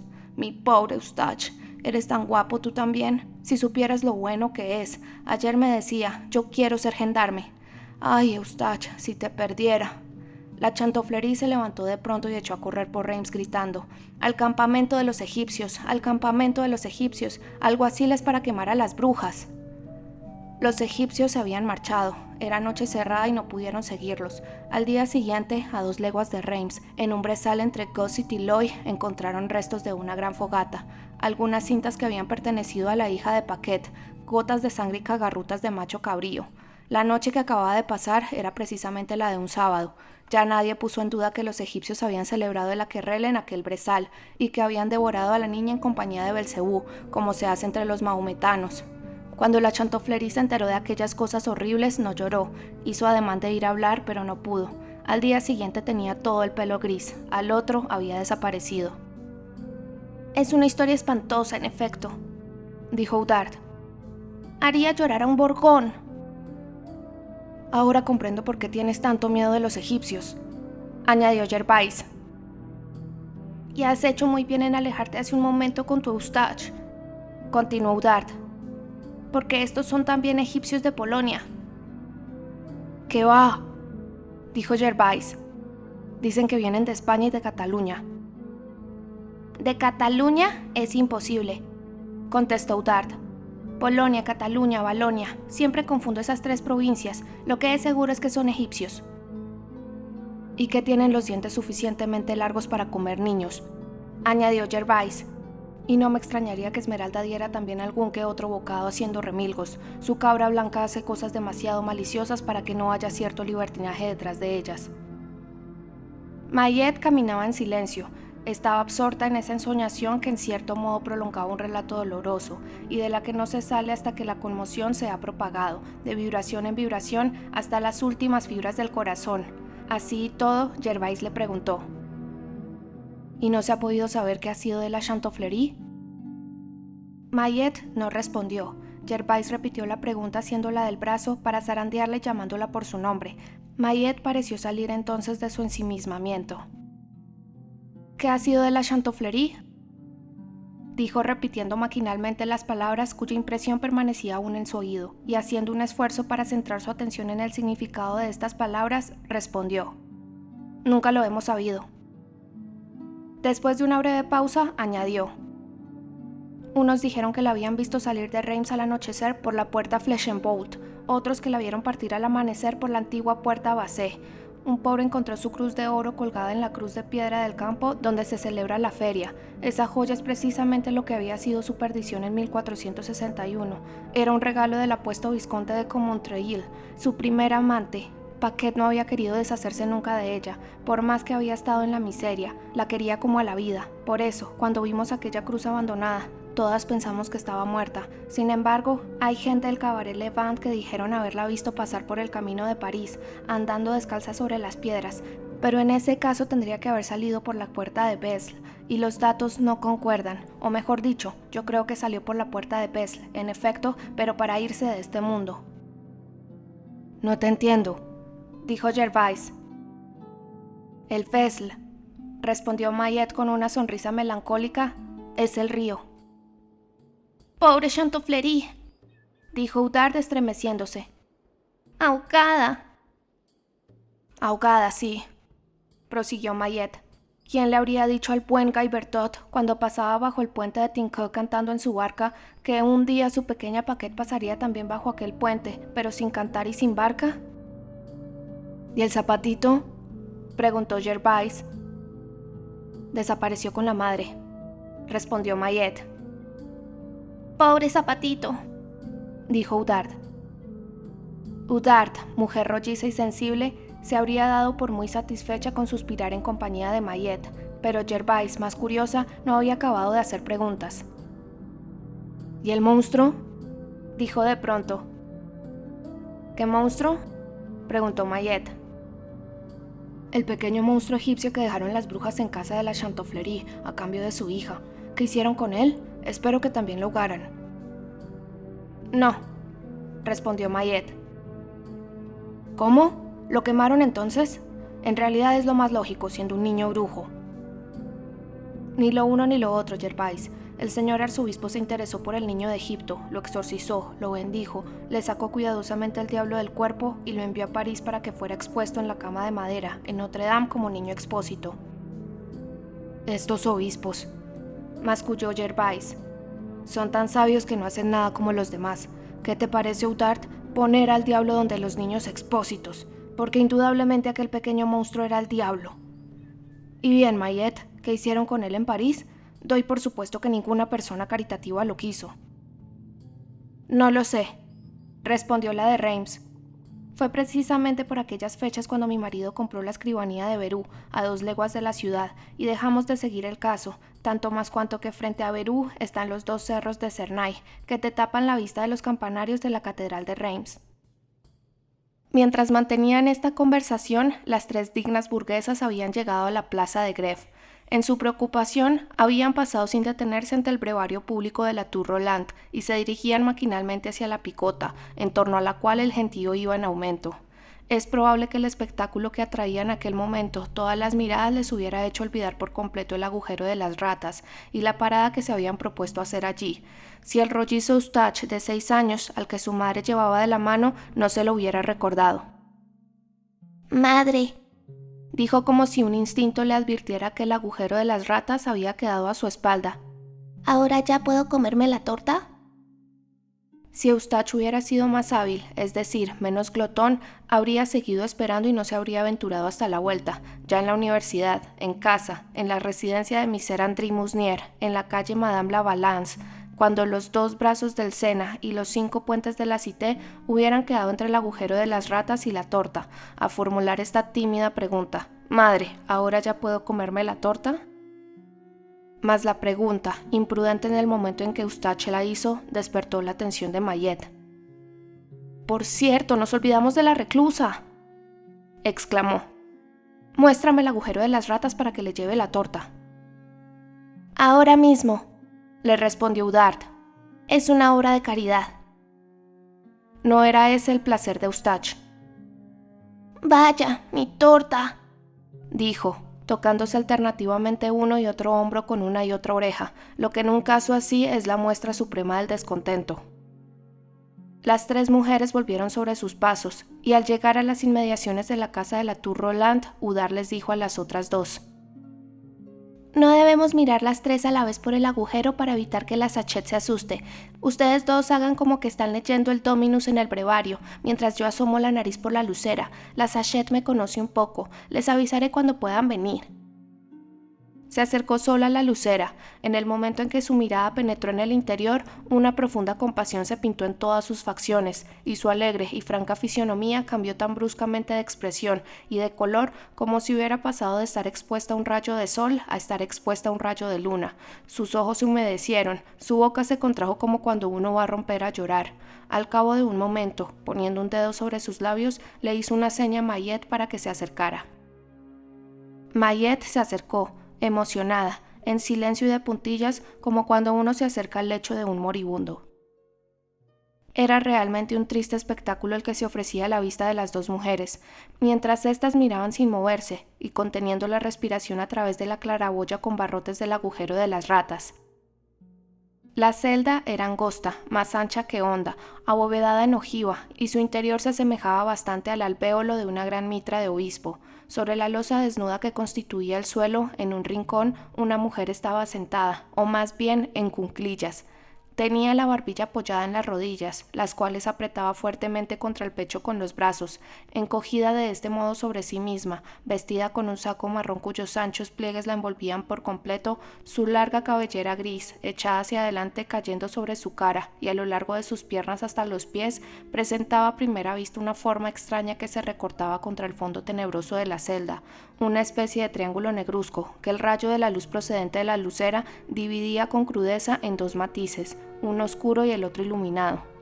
Era uno de esos espectros mitad sombra y mitad luz, como los que se ven en los sueños o en una obra extraordinaria de Goya, pálidos, inmóviles, siniestros, acurrucados sobre una tumba o pegados a los barrotes de un calabozo. No era ni una mujer, ni un hombre, ni un ser vivo, ni una forma definida.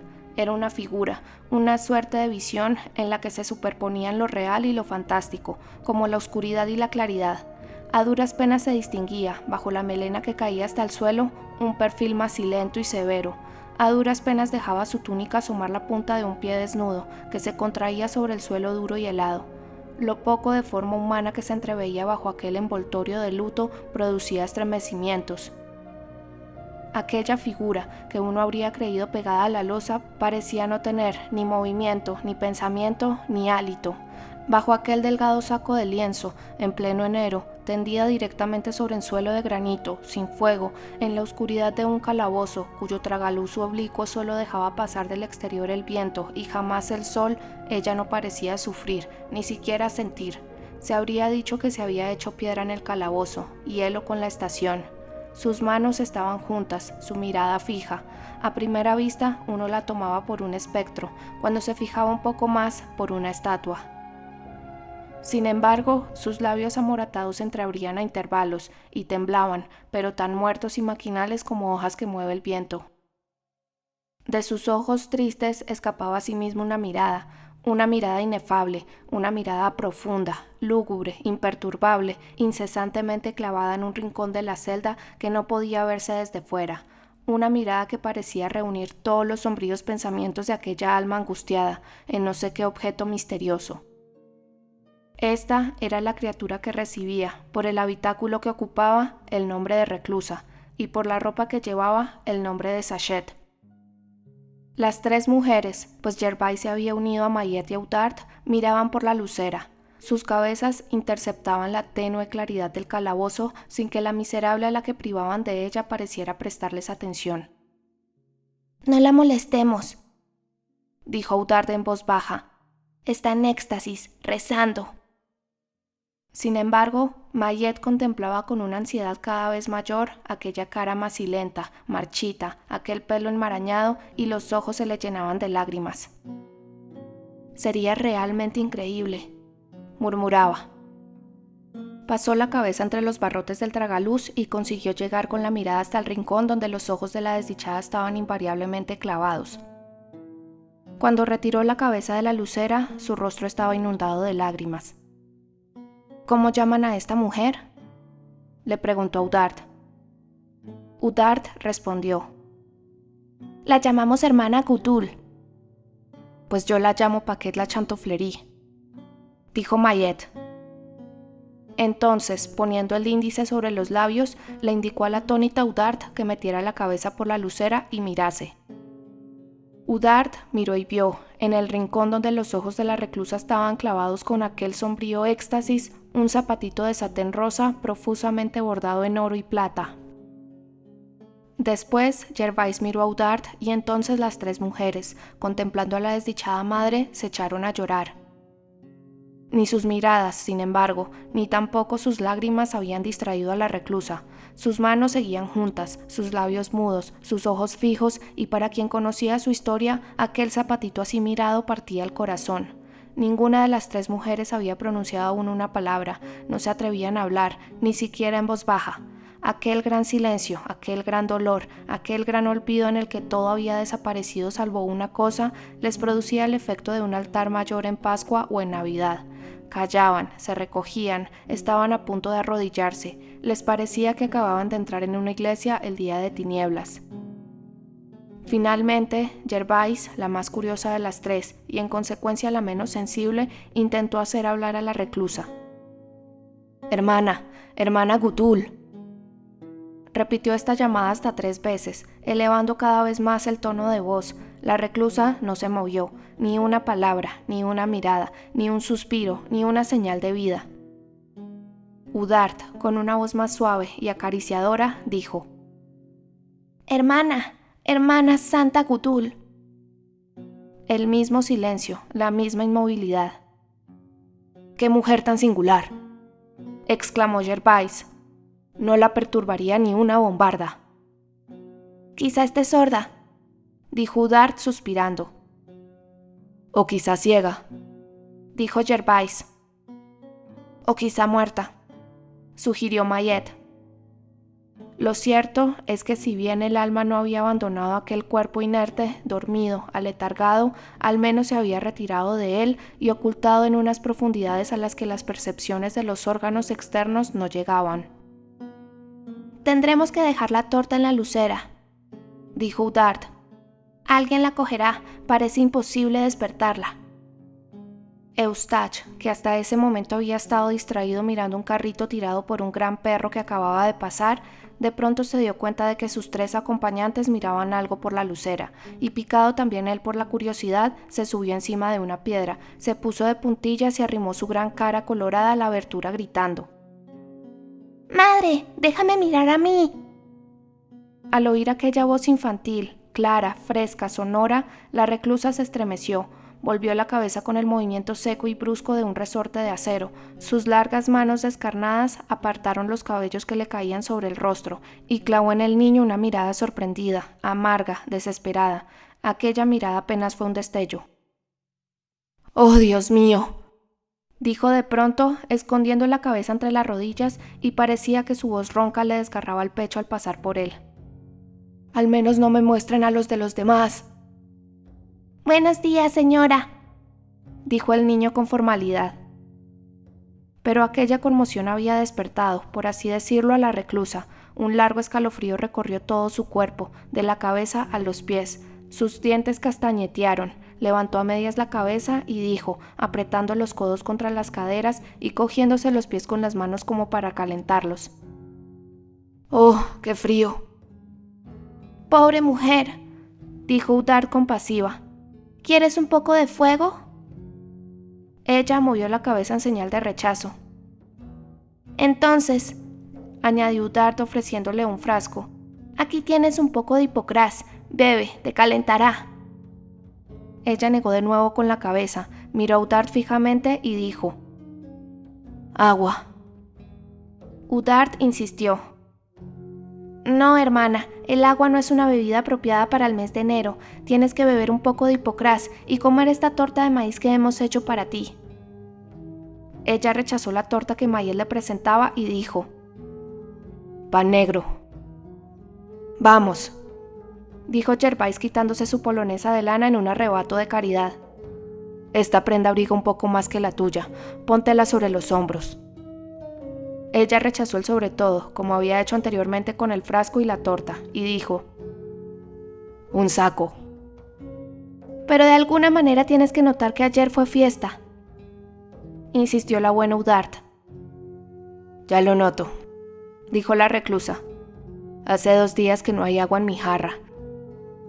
Tras un momento de silencio, añadió: «Cuando es fiesta me olvidan, hacen bien, porque el mundo va a pensar en mí, si yo no pienso en él, a carbón apagado, ceniza fría».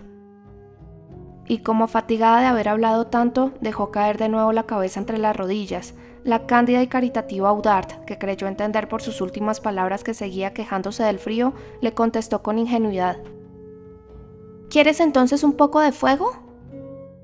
«¡Fuego!», dijo la Sachette en tono extraño. «¿Y harás también un poco para la pobre niña que está bajo tierra desde hace 15 años?» Todos sus miembros se pusieron a temblar, su voz vibraba, sus ojos brillaban, y se había puesto de rodillas. De repente alargó su mano blanca y delgada hacia el niño, que la miraba con asombro. «Llévense a ese niño», gritó. «Va a pasar la egipcia». Entonces cayó hacia adelante, y su frente golpeó el suelo con un ruido de piedra al chocar contra otra piedra.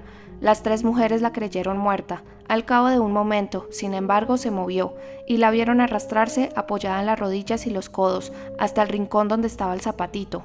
A partir de ese momento no se atrevieron a seguir mirando. Ya no la vieron, pero oyeron 1000 besos y 1000 suspiros, mezclados con gritos desgarradores y golpes sordos como los de una cabeza que choca contra una pared. Después de uno de esos golpes, tan violento que se tambalearon, no oyeron nada más. «¿Se habrá matado?», dijo Gervais, aventurándose a meter la cabeza por la lucera.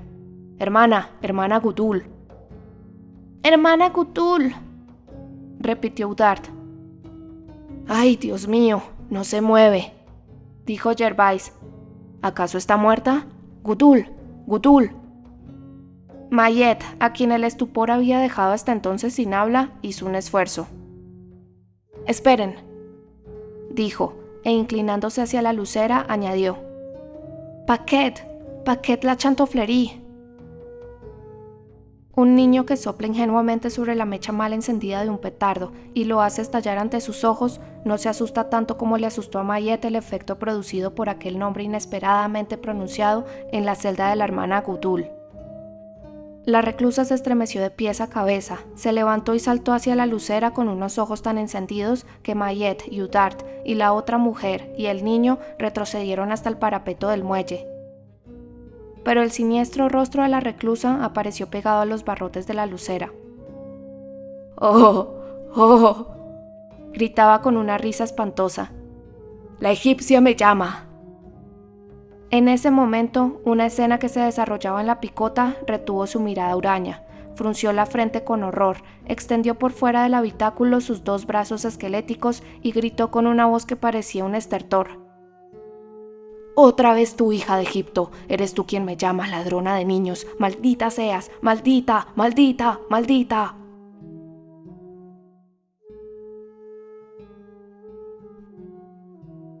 Capítulo 4. Una lágrima por una gota de agua. Estas palabras eran, por así decirlo, el punto de confluencia de dos escenas que hasta entonces habían desarrollado paralelamente en el mismo momento, cada una en su escenario particular. Una, la que acabamos de leer, en el agujero de las ratas; la otra, que vamos a leer ahora, en la escalera de la picota. La primera había tenido por testigos únicamente a las 3 mujeres que el lector acaba de conocer. La segunda había tenido como espectadores a todo el público que vimos antes congregarse en la plaza de Gref, alrededor de la picota y la horca. Aquella multitud, a la cual los 4 alguaciles apostados desde las 9 de la mañana en las 4 esquinas de la picota habían hecho suponer que iba a tener lugar una ejecución en toda regla, sin duda no un ahorcamiento, más bien un azotamiento, un desorejamiento, algo, en definitiva. Aquella multitud, pues, se había incrementado tan deprisa que los 4 alguaciles, prácticamente cercados, se habían visto más de una vez en la necesidad de apiñarla, como se decía entonces, haciendo uso del boulage y de la grupa de los caballos. Aquella chusma, habituada a la espera de las ejecuciones públicas, no manifestaba demasiada impaciencia, se entretenía mirando la picota, una especie de monumento muy simple, compuesto por un cubo de fábrica de unos 10 pies de alto con el interior hueco. Unos escalones muy empinados de piedra sin labrar, conocidos como la escalera por antonomasia, daban acceso a la plataforma superior, en la que se veía una rueda horizontal de madera de roble maciza. Se ataba al condenado a esa rueda, de rodillas y con los brazos tras la espalda. Un eje de madera, accionado por un cabrestante oculto en el interior del pequeño edificio, hacía girar la rueda, que permanecía en el plano horizontal y de esta forma presentaba sucesivamente la cara del condenado a todos los puntos de la plaza. Como puede verse, la picota de la Gref distaba mucho de ofrecer todas las distracciones de la picota de Les Halles. Nada había ella de arquitectural, nada había en ella de monumental. No tenía ni tejado con cruz de hierro, ni linterna octogonal, ni frágiles columnillas que al llegar al borde del tejado se abrían en capiteles de acantos y flores, ni canalones quiméricos y monstruosos, ni armazón cincelado, ni fina escultura profundamente tallada en la piedra. Había que contentarse con aquellas 4 paredes de mampuestos con 2 trasogueros de barro cocido y una miserable horca de piedra, escuálida y desnuda, al lado. Habría sido un pobre regalo para los amantes de la arquitectura gótica. Cierto es que nadie había con menos curiosidad por los monumentos que los buenos papanatas de la Edad Media, y que la belleza de una picota les importaba bien poco. El condenado llegó por fin amarrado al fondo de una carreta, y cuando lo hubieron subido a la plataforma, cuando pudo ser visto desde todos los puntos de la plaza, atado con cuerdas y correas a la rueda de la picota, un abucheo mezclado con risas y aclamaciones estalló en la plaza. Habían reconocido a Quasimodo. Era él, en efecto. El contraste chocaba. Expuesto en la picota de esa misma plaza en la que el día anterior había sido saludado, aclamado y proclamado papa y príncipe de los locos, con el duque de Egipto, el rey de Túnez y el emperador de Galilea por cortejo. De lo que no cabe duda es de que no había nadie entre la muchedumbre, ni siquiera él, sucesivamente triunfador y condenado, capaz de establecer esa asociación en su pensamiento. Faltaban Gringoire y su filosofía en aquel espectáculo. Acto seguido, Michel Noiret, trompeta jurado del rey nuestro Sire, hizo callar a los plebeyos y leyó la sentencia en cumplimiento de la orden del señor preboste. Después se retiró detrás de la carreta con sus hombres vestidos con librea. Quasimodo, impasible, no pestañeaba. Le habían imposibilitado poner la más mínima resistencia mediante lo que entonces llamaban, en el estilo de la cancillería criminal, la vehemencia y la firmeza de las ataduras, lo que significa que probablemente las tiras de cuero y las cadenillas se le clavaban en la carne. Es esta, por lo demás, una tradición en presidios y galeras que no se ha perdido y que las esposas conservan aún celosamente entre nosotros, pueblo civilizado, apacible, humano. Penal y guillotina entre paréntesis. El jorobado se había dejado llevar y empujar, trasladar, encaramar, atar y encadenar. Nada se traslucía en su expresión salvo un pasmo de salvaje o de idiota. Se sabía que era sordo, parecía también ciego. Lo pusieron de rodillas sobre la plancha circular. Él se dejó poner. Le quitaron camisa y jubón para dejarlo desnudo de cintura para arriba.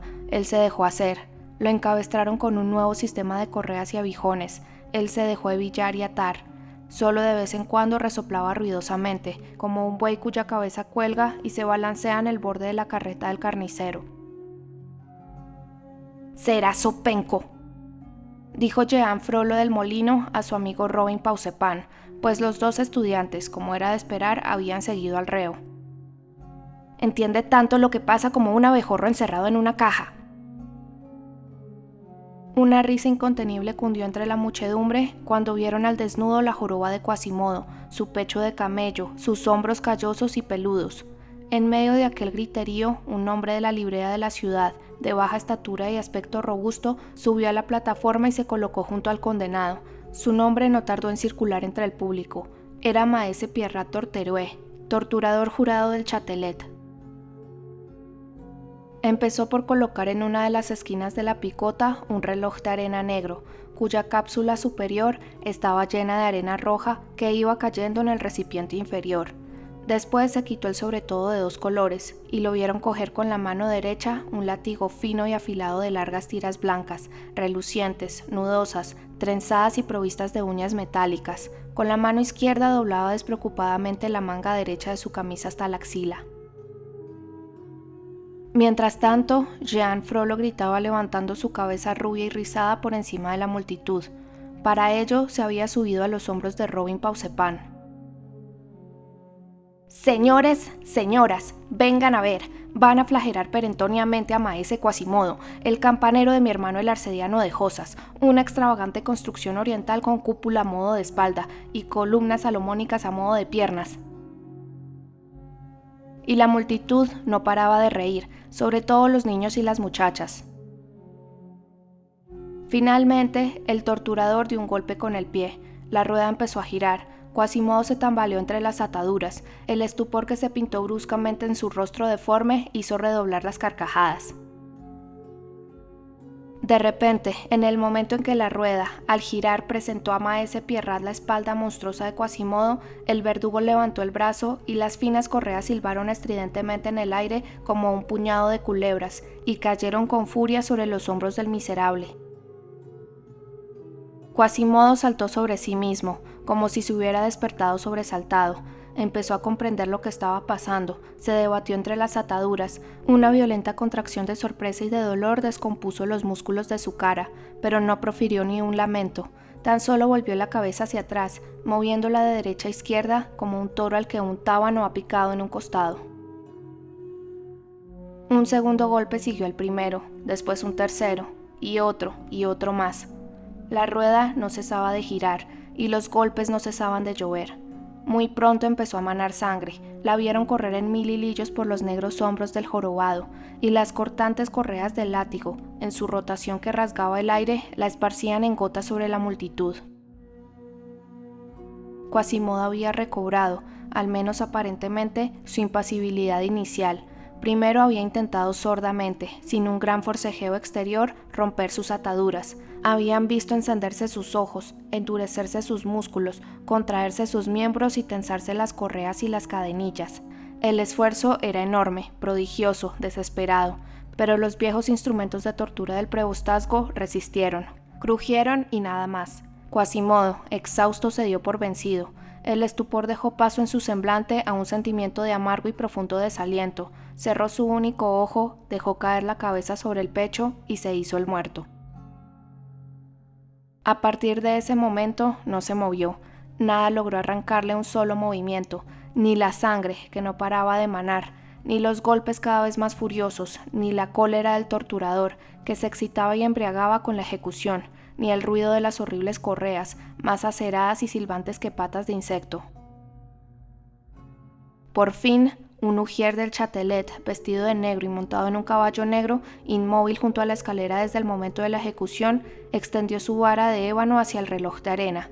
El torturador se detuvo, la rueda se detuvo, el ojo de Quasimodo se abrió lentamente. La flagelación había terminado. 2 lacayos del torturador jurado lavaron la ensangrentada espalda del reo, la frotaron con no sé qué ungüento que cerró al instante todas las heridas y le echaron sobre los hombros una especie de paño amarillo con forma de casulla. Entretanto, Pierrat Torterué sacudía sobre el suelo las correas rojas, empapadas de sangre. No todo había acabado, sin embargo, para Quasimodo. Todavía le quedaba soportar aquella hora de picota que maese Florian Barbedien había añadido tan juiciosamente a la sentencia de Miser Robert de Estouteville, todo para mayor gloria del viejo juego de palabras fisiológico y psicológico de Comenio. Surdus absurdus, sordo absurdo. Así pues, le dieron la vuelta al reloj de arena y dejaron al jorobado atado sobre la plancha para que se hiciera justicia hasta el final. El pueblo, sobre todo en la Edad Media, es en relación con la sociedad lo que es el niño en relación con la familia. Mientras permanece en ese estado de ignorancia primera, de minoría moral e intelectual, se puede decir de él lo mismo que del niño. Esa edad es despiadada. Ya hemos señalado que Quasimodo era objeto del odio general, por más de una razón, es verdad. Apenas había un espectador en aquella multitud que no tuviera o no creyera tener motivos para quejarse del malvado jorobado de Notre Dame. La alegría había sido universal al verlo aparecer en la picota, y el rudo castigo que acababa de sufrir y la terrible posición en que lo habían dejado, lejos de enternecer al populacho, habían hecho su odio más cruel al armarlo con un dardo de alegría. Por eso, una vez la vindicta pública satisfecha, como dicen todavía hoy los doctores, llegó el momento de las 1000 venganzas particulares. Allí, al igual que en la gran sala, estallaban sobre todo las mujeres. Todas le guardaban rencor por algo, unas por su malicia, otras por su fealdad. Estas últimas eran las más furiosas. «¡Máscara del anticristo!», decía una. «¡Cabalgador de mango de escoba!», gritaba otra. «Vaya mueca trágica», aullaba una tercera. «Te valdría ser nombrado papa de los locos si hoy fuera ayer». «Sí, sí», añadía una vieja, «pero esa es la mueca de la picota. ¿Cuándo veremos la de la horca?» «¿Cuándo te pondrán la campana mayor por sombrero a 100 pies bajo tierra, maldito campanero?» «Y ese diablo es quien toca el Angelus». «Sordo, tuerto, jorobado, monstruo. Tu cara es el abortivo más eficaz que cualquier medicina o fármaco». Y los 2 estudiantes, Jean del Molino y Robin Pausepan, cantaban a voz en cuello el viejo estribillo popular: «Un dogal para un criminal, leña ardiendo para el esperpento». 1000 insultos más llovían de todas partes, y abucheos, e imprecaciones, y risas y piedras. Quasimodo era sordo, pero veía perfectamente, y el furor público no estaba pintado menos enérgicamente en los rostros que en las palabras. Además, las pedradas explicaban las carcajadas. Al principio aguantó sin perder la calma. pero poco a poco, aquella paciencia que se había curtido bajo el látigo del torturador cedió y perdió pie ante todas aquellas picaduras de insectos. El toro bravo, que apenas se había inmutado por los ataques del picador, se irrita con los perros y las banderillas. Primero recorrió lentamente la multitud con mirada amenazadora, pero agarrotado como estaba, su mirada fue impotente para espantar esas moscas que hurgaban en su herida. Entonces se revolvió bajo las ligaduras, y sus movimientos furiosos hicieron chirriar sobre sus ejes la vieja rueda de la picota. Todo esto hizo que las mofas y los abucheos se redoblaran. En vista de que no podía romper su collar de fiera encadenada, el miserable se apaciguó. Solo de cuando en cuando un suspiro de rabia elevaba todas las cavidades de su pecho. No había en su semblante ni vergüenza ni sonrojo. Se encontraba demasiado lejos del estado de ser social y demasiado cerca del de criatura natural para saber lo que es la vergüenza. Por lo demás, en semejante grado de deformidad, ¿se es sensible a la infamia? No obstante, la cólera, el odio y la desesperación hacían descender lentamente hacia aquel rostro repulsivo una nube cada vez más negra, cada vez más cargada de una electricidad que estallaba en 1000 relámpagos en el ojo del cíclope. Aquella nube, sin embargo, se aclaró por un momento al atravesar la multitud una mula que llevaba en su grupo a un sacerdote. En cuanto vio desde lejos esa mula y a ese sacerdote, el semblante del pobre reo se dulcificó. Al furor que lo contraía le sucedió una sonrisa extraña, llena de una dulzura, de una docilidad y de una ternura inefables. A medida que el sacerdote se acercaba, esa sonrisa se hacía más abierta, más clara, más radiante. Era como si el desdichado celebrara la llegada de un Salvador. Sin embargo, en el momento en que la mula estuvo lo bastante cerca de la picota para que el que iba a lomos de ella pudiera reconocer al condenado, el sacerdote bajó los ojos, dio media vuelta bruscamente y espoleó a la mula, como si tuviera prisa por liberarse de reclamaciones humillantes y muy poco interés en ser saludado y reconocido por un pobre diablo en semejante situación. Aquel sacerdote era el arcediano don Claude Frollo. La nube volvió a caer más negra sobre la frente de Quasimodo. La sonrisa todavía permaneció un rato en su rostro, pero era una sonrisa amarga, decepcionada, profundamente triste. El tiempo pasaba. Estaba allí desde hacía por lo menos 1 hora y media, desgarrado, maltratado, encarnecido sin descanso y casi lapidado. De pronto se revolvió otra vez entre sus cadenas con tal desesperación que hizo temblar toda la estructura que lo sostenía, y rompiendo el silencio que había mantenido obstinadamente hasta entonces, gritó con una voz ronca y furiosa que parecía más un ladrido que un grito humano y que cubrió el ruido de los abucheos. ¡Agua! Aquella exclamación angustiada, lejos de despertar compasión, supuso un incremento de diversión para el buen vulgo parisino que rodeaba la escalera, y que, preciso es decirlo, tomado en masa y como multitud, no era entonces mucho menos cruel ni estaba menos embrutecido que esa horrible tribu de truhanes a cuyo territorio ya hemos llevado al lector, y que era, simple y llanamente, la capa más baja del pueblo. Ni una voz se elevó alrededor del desventurado reo, sino para burlarse de su sed. Cierto es que en aquel momento su estado era más grotesco y repulsivo que lastimoso, con la cara enrojecida y chorreante, la mirada extraviada, la boca espumeante de cólera y de sufrimiento, y la lengua medio colgando.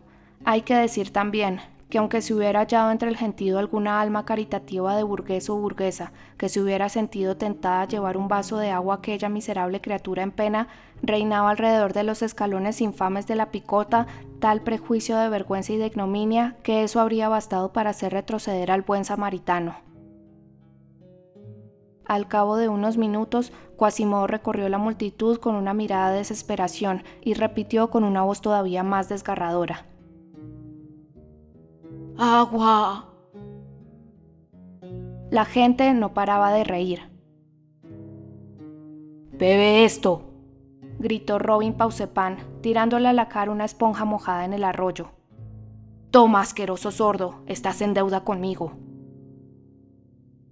Una mujer le tiró una piedra a la cabeza. Eso te enseñará a despertarnos por la noche con tus malditas campanas. ¿Qué dices ahora?, vociferó un tullido haciendo un esfuerzo para alcanzarlo con la muleta.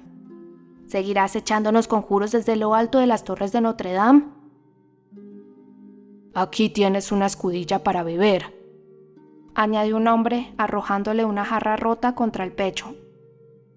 Fuiste tú, hiciste parir a mi mujer un niño con 2 cabezas. Y a mi gata un gato con 6 patas, chilló una vieja lanzándole una teja. ¡Agua!, repitió por tercera vez Quasimodo jadeante. En ese momento vio a la gente apartarse. Una muchacha extrañamente vestida salió de entre la multitud. La acompañó una cabrita blanca con los cuernos dorados y llevaba una pandereta en la mano.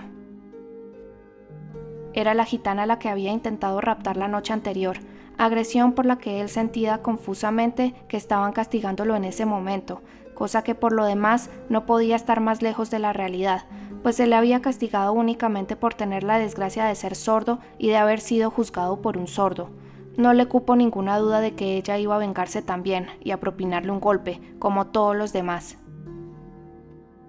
La vio, en efecto, subir rápidamente la escalera. La cólera y el despecho lo ahogaban. Habría deseado poder derribar la picota, y si el centelleo de su ojo hubiera podido fulminar, la egipcia habría sido reducida a polvo antes de llegar a la plataforma. Ella, sin decir una palabra, se acercó al reo, que se retorcía en vano para escapar a su ataque, y soltando una calabaza que llevaba atada a la cintura, la acercó con cuidado a los labios resecos del desdichado.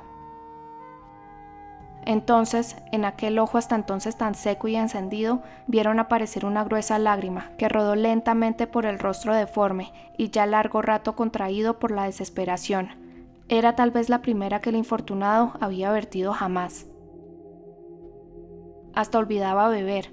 La egipcia hizo su característico mohín con impaciencia y, sonriente, apoyó el cuello de la calabaza en la boca dentuda de Quasimodo. Este bebió dando largos tragos. Su sed era ardiente. Cuando hubo terminado, el miserable alargó sus labios oscuros, sin duda para besar la hermosa mano que acababa de socorrerlo, pero la joven, que quizás sentía cierta desconfianza y recordaba la violencia tentativa de la noche anterior, retiró la mano con el gesto asustado de un niño que teme ser mordido por un animal. Entonces el pobre sordo clavó en ella una mirada llena de reproche y de una tristeza infinita. En cualquier lugar del mundo habría sido un espectáculo conmovedor el de esa bella muchacha, fresca, pura, encantadora y al mismo tiempo tan débil, acudiendo compasivamente en auxilio de tanta miseria, deformidad y maldad. En una picota el espectáculo era sublime. Aquella misma multitud se sintió embargada de emoción y se puso a aplaudir gritando: ¡Bravo! ¡Bravo! Fue en ese momento, cuando desde la lucera de su agujero, la reclusa vio a la egipcia en la picota y le lanzó su siniestra imprecación. ¡Maldita seas, hija de Egipto! ¡Maldita! ¡Maldita! Capítulo 5. Fin de la historia de la torta de maíz. Esmeralda palideció y bajó de la picota titubeando. La voz de la reclusa continuaba persiguiéndola. ¡Baja! ¡Baja, ladrona de Egipto! ¡Ya volverás a subir! La sachet sigue con sus manías, dijo el pueblo murmurando, y ahí quedó todo, pues esa clase de mujeres suscita temor, lo cual las hacía sagradas. En aquel entonces nadie gustaba de meterse con quien rezaba día y noche. Había llegado el momento de llevarse a Quasimodo, lo desataron y la muchedumbre se dispersó. Cerca del Gran Pont, Mayet, que regresaba con sus 2 compañeras, se detuvo bruscamente. «Por cierto, Eustache, ¿qué has hecho con la torta?» «Madre», respondió el niño. «Mientras hablabas con esa dama que estaba en el agujero, un gran perro ha mordido la torta, así que yo he hecho lo mismo». «¿Cómo, señorito?», dijo la madre. «¿Te la has comido toda?» «Madre, ha empezado el perro. Yo le he dicho que no lo hiciera, pero no me ha hecho caso, así que yo también he dado unos mordiscos». «Este niño es terrible», dijo la madre sonriendo y riñéndolo al mismo tiempo. «Date cuenta, Eudard, él solo se come ya todas las cerezas de nuestro huerto de Charlerange. Por eso su abuelo dice que será capitán. Que no me entere yo que lo vuelves a hacer, señorita Eustache. Andando, fiera».